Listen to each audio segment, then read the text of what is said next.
Droit dans ses bottes, le gouverneur de province Grace Nkwanga Maswangi Bilolo a particulièrement marqué ce week-end 29 mars dans l'avant-midi par l'inspection des nouveaux chantiers déjà lancés à travers la ville de Matadi, chef-lieu de la province. Le chef de l'exécutif provincial commence par la route partant de PK0 rond-point Oebeka jusqu'au croisement de la route de l'Oreb École. Ici, la régie des eaux et la SNEL sont déjà à l'œuvre. Certains endroits on a déjà repéré la conduite, c'est ça qui se fait. Et puis va arriver l'étape de la pause.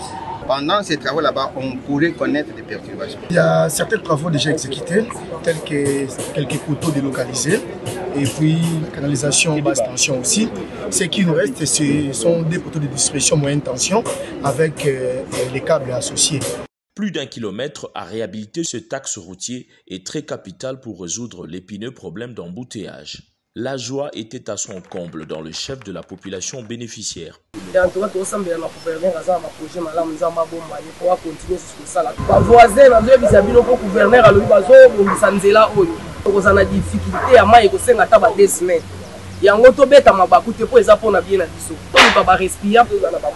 Tous ces travaux sont financés par le gouvernement provincial et exécutés par les entreprises SIC et Shandong Construction International.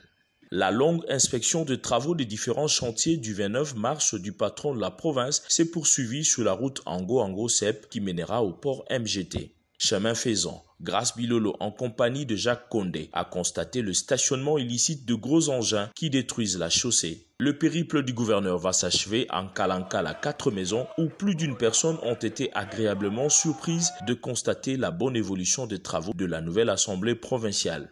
Le chef a eu droit aux explications techniques avant d'apporter ses amendements pour éviter les erreurs du passé. Un bâtiment de 3 étages sortira de cette terre avec 55 places assises pour les députés provinciaux, 35 places pour les invités, 5 places pour le bureau, un balcon de 95 places pour le public, 75 places dans différents bureaux VIP, un parking avec grande capacité d'accueil et un ascenseur.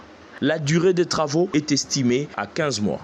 Il faut noter qu'outre la construction de l'Assemblée provinciale, une boucle va être construite pour relier l'entrée et la sortie vers le nouveau joyau. Par ailleurs, un parking imposant derrière le bâtiment de la nouvelle Assemblée sera également construit. Un ouf de soulagement pour les habitants du quartier qui y voient un développement de leur coin.